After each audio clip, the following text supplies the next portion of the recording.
E aí galera, bem-vindos a mais um vídeo de Python e hoje nós temos a continuação da primeira parte de listas. Então vamos para a segunda parte, prepara o computador e bora programar.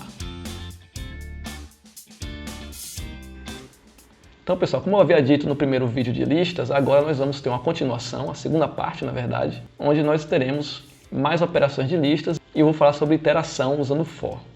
Como sempre vou deixar o link do material na descrição do vídeo, sinta-se à vontade para fazer o download. E nosso roteiro, como eu acabei de dizer, só mais operações e listas e iterações e listas. A gente já viu lá, como eu falei, no for, eu fiz exemplo iterando lista com for e hoje nós vamos ver mais alguns detalhes. Então vamos lá, vamos ver quais são as outras operações de lista que eu deixei para este vídeo. Então a gente viu o append para acrescentar elementos, adicionar elementos ao final da lista, no primeiro vídeo.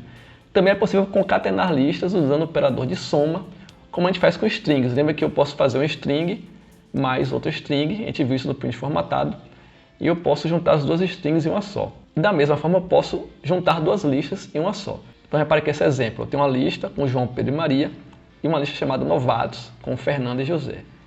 E eu tenho que nova lista é igual a lista mais novatos. Se eu der um print nessa nova lista, vai sair justamente os 3 elementos da primeira lista e os 2 da segunda lista. Vamos lá para o Gini. Tenho aqui a lista com João, Pedro e Maria, vou colocar novatos igual a Fernanda e José. E aí eu faço nova lista é igual a lista mais novatos. E o print na nova lista. Se eu rodar, está lá João, Pedro, Maria, Fernanda e José. Então repare que aí na concatenação, os elementos da primeira lista vão ficar em suas posições originais e os elementos da segunda lista vão ser acrescentados ao final, também nas posições que eles vieram. Então, se Fernanda vinha antes de José, vai continuar vindo antes de José na concatenação, certo? É como se você pegasse uma lista e literalmente emendasse em outra lista. E assim como os operadores de aritmética, eu tenho também um mais igual, porque eu pego aquela lista, mantenho os elementos que estão nela e acrescento os elementos de outra lista ao final. Eu tenho aqui esse exemplo, lista é igual a João, Pedro e Maria, e eu tenho lista mais igual Fernanda e José, que seria a lista dos novatos. É uma forma também de fazer a concatenação sem ter que criar uma outra variável. Então aqui no Gini eu faria o seguinte, em vez de nova lista, eu posso botar lista mais igual novatos. Daria o mesmo resultado. Agora lembrar de trocar aqui o nova lista por lista, no print. Está lá João, Pedro, Maria, Fernanda e José. Então repare que aqui eu tenho a variável novatos, representando a lista. Eu posso também, como está na apresentação, colocar a lista diretamente aqui depois do operador. Vai dar também o mesmo efeito. Então João, Pedro, Maria, Fernanda e José. Então com mais igual você consegue concatenar facilmente, sem a necessidade de criar uma outra lista auxiliar.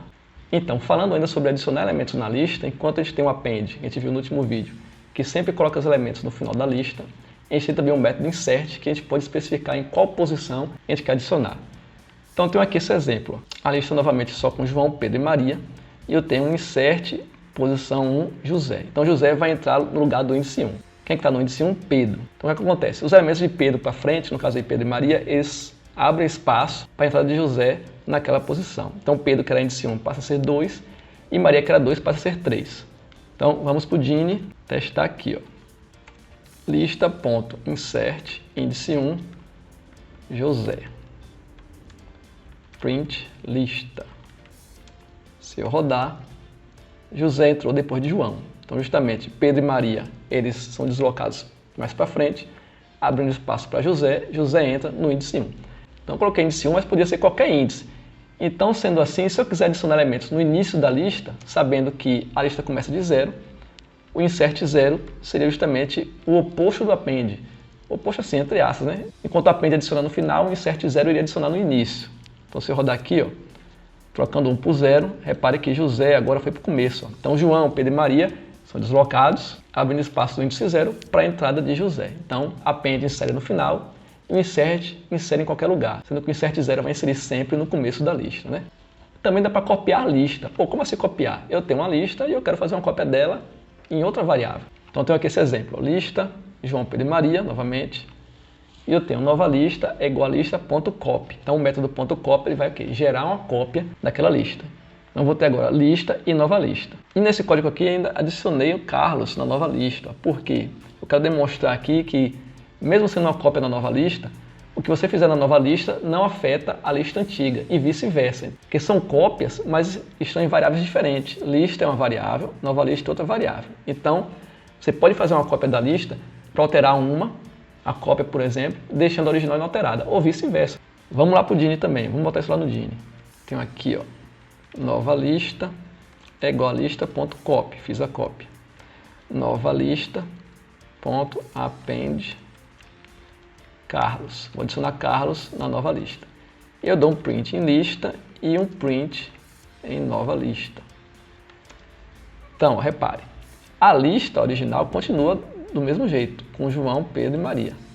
Mas a nova lista é uma cópia, ou seja, copiou João, Pedro e Maria, porém agora adicionei Carlos. Então, as operações que eu faço na nova lista, mesmo sendo uma cópia da lista original, não afeta a original. Porque, como eu falei, é uma cópia, é outra variável. Então você pode mexer à vontade sem perder o original, que está na variável antiga, no caso aí, certo? Dá também para contar quantos elementos específicos tem na lista, com count. Ou seja, eu tenho aqui, ó, nesse exemplo, eu tenho 2 Pedros, ó, João, Pedro, Maria, Pedro, José. Lembra que eu falei no vídeo anterior? Você pode ter 2 elementos com o mesmo valor na lista. Eu até falei que o remove sempre removeria só o primeiro, ia deixar o segundo. Você pode usar o count para saber quantos daquele elemento tem na lista. Então, no caso aqui, eu vou contar o Pedro. E vou exibir na tela quantos Pedros tem na minha lista. De que forma? Eu tenho uma variável quantidade, vai ser igual a lista.count Pedro. Então o método count vai contar quantos Pedros tem e retornar esse número que vai ser armazenado na variável quantidade. E aí meu print formatado vai exibir quantidade na tela. Vamos lá testar no Dini. Vou adicionar aqui na lista outro Pedro e vou adicionar Carlos, por exemplo. Vou apagar isso aqui e vou fazer quantidade é igual a lista.count Pedro. E print formatado, existem quantidade Pedros na lista. Se eu rodar, tá lá, existem 2 Pedros na lista, certo? Se eu colocasse no count um nome que não existe, por exemplo, vou botar aqui Fernanda. Fernanda não está mais na lista. Se eu rodar, ele vai dar 0 normalmente. Então existem 0 Pedros na lista. Então a forma que o Python oferece é de você contar quantos daquele elemento, na verdade, estão dentro da lista. E um método que eu deixei por último, 2 métodos, na verdade, que são bem interessantes, é sobre ordenar elementos na lista. Porque repare que eu estou colocando os nomes, né? João, Pedro, Maria, Fernanda, José, eles não estão em ordem alfabética. E do jeito que eu coloco na lista, eles permanecem na lista. O Python não muda automaticamente os nomes de lugar. Nenhum dos valores, na verdade. Se fosse número também é a mesma coisa. Só que eu tenho aqui os métodos sort e reverse, que servem para ordenar os elementos da lista. O sort vai ordenar em ordem alfabética. Nesse caso aqui é uma lista de nomes, strings. Então o sort vai colocar em ordem alfabética. Se fosse uma lista de números, o sort ia colocar em ordem crescente. Já o reverse faz em ordem inversa. Então no caso aqui de nomes, vai colocar em ordem alfabética, só que ao contrário. E se fosse uma lista de números, ia colocar em ordem decrescente. Então eu tenho aqui um trecho de código para exemplificar isso. Uma lista com 5 elementos. Eu tenho o exemplo do sort e o exemplo do reverse. Vamos colocar isso lá no Dini. Então aqui já é essa lista com 5 elementos, vou deixar a mesma lista. Então vou dar um print na lista original, depois lista.sort. E eu dou um print na lista depois do sort. Em seguida eu vou fazer um lista.reverse e dar um print na lista depois do reverse. Vamos lá, então são 3 prints. A lista original, a lista depois do sort e a lista depois do reverse. Vamos rodar. Então tá lá, lista original, João, Pedro, Maria, tem 2 Pedros, esqueci de tirar o Pedro, mas tudo bem. João, Pedro, Maria, Pedro, Carlos. Tá ok.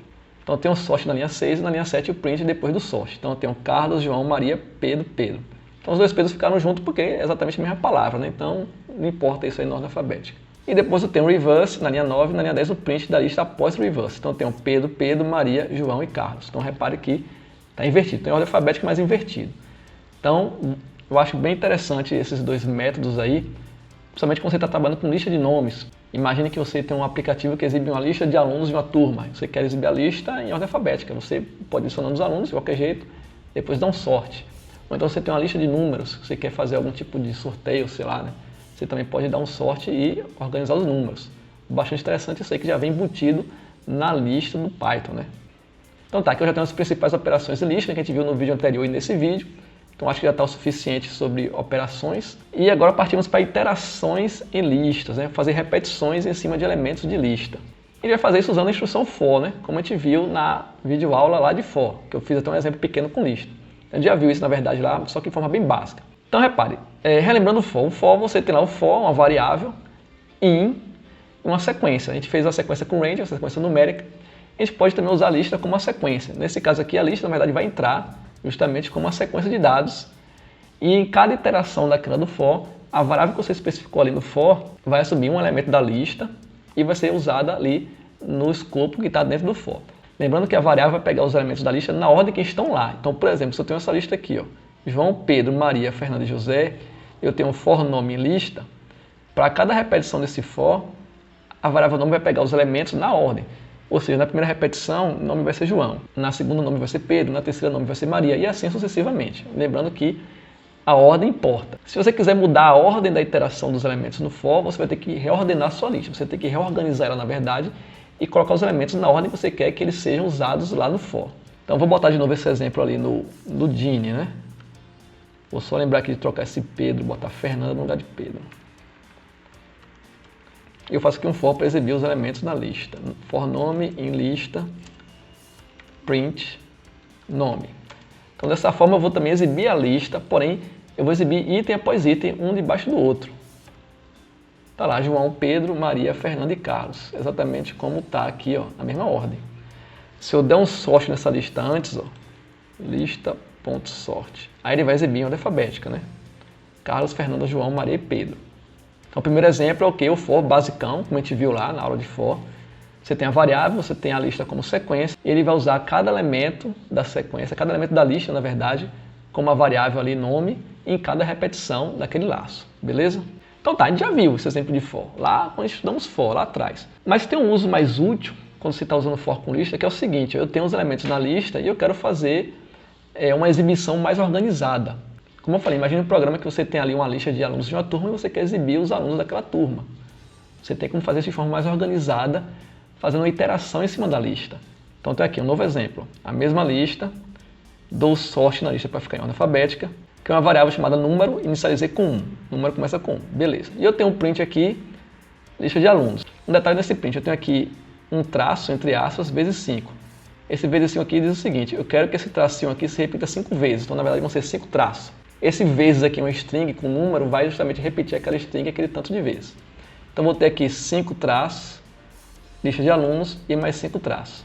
E aí nesse for, eu tenho novamente o for nome em lista, eu tenho um print formatado número, dois pontos, nome, e eu incremento número mais 1. Vamos colocar esse código lá no Dini para ver. Vou só botar aqui meu print como está lá, tracinho vezes 5, uma vírgula, lista de nomes, outra vírgula, tracinho vezes 5. Então lembrando que esse tracinho vezes 5, na verdade, repete o traço 5 vezes. Lembrar de acrescentar aqui a variável número, número igual a 1. E aqui no meu for vou mudar o quê? Print formatado, abre aspas, número, dois pontos, nome. E aqui eu incremento o número, número mais igual a 1. Então repare aqui, ó, eu quero que exiba o número, dois pontos, o nome. Se eu rodar esse programa, eu tenho aqui lista de nomes, os 5 tracinhos antes e depois, como eu disse. Aí eu tenho 1 Carlos, 2 Fernanda, 3 João, 4 Maria, 5 Pedro. Por quê? Porque o número começou com 1, certo? A lista recebeu um sort aqui em cima, então ele está em ordem alfabética. Aí o primeiro elemento da lista vai ser Carlos. Então o nome vai assumir o valor de Carlos, número já tem um valor de 1, então vai ser na tela, como tem um print formatado. Número, variável número, tá vendo? Dois pontos, variável nome. Então vai sair 1, dois pontos, Carlos. E aqui na linha 8 eu trato de incrementar o número para que na próxima repetição do for, o número agora seja 2. Então vai sair 2, dois pontos, e o segundo nome que é Fernanda. Até que acabem os elementos da lista e encerre a iteração do for. Então é para que você sabendo usar o for direitinho, usando listas e usando outras variáveis para ajudar, você consegue fazer uma exibição dos elementos da lista de forma bem organizada, bem formatada ali, bem fácil do usuário entender. Não só como a gente fez, a gente dava print na lista e vinha a lista com colchetes e tudo. Aquela forma não é uma forma legal de exibir uma lista de nomes para um programa para o usuário. O certo é você fazer o quê? Uma listagem assim mais organizada. E aí vai depender do seu aplicativo, do que você está fazendo. No caso aqui é um exemplo de uma lista de, por exemplo, a turma. Geralmente os alunos de uma turma têm um número, né? E aí você tem lá os números para cada aluno e ordem alfabética. Dependendo do caso, você pudesse fazer uma exibição diferente. Então, pessoal, esse vídeo fica por aqui. Terminamos a segunda parte de listas. Então já temos aí, já sabemos como é que é uma lista, como é que ela funciona, como acessar elementos, como adicionar, como remover, como ordenar. Enfim, a gente sabe fazer várias operações em listas já. Vimos um outro exemplo de iterações usando for, um exemplo mais elaborado. E no próximo vídeo eu vou trazer para vocês um problema de lista que a gente pode resolver usando o Python. Então, se inscreva no canal, ative as notificações para saber quando tiver vídeo novo, dê o seu like e não deixe de me seguir nas redes sociais, ok? Até a próxima!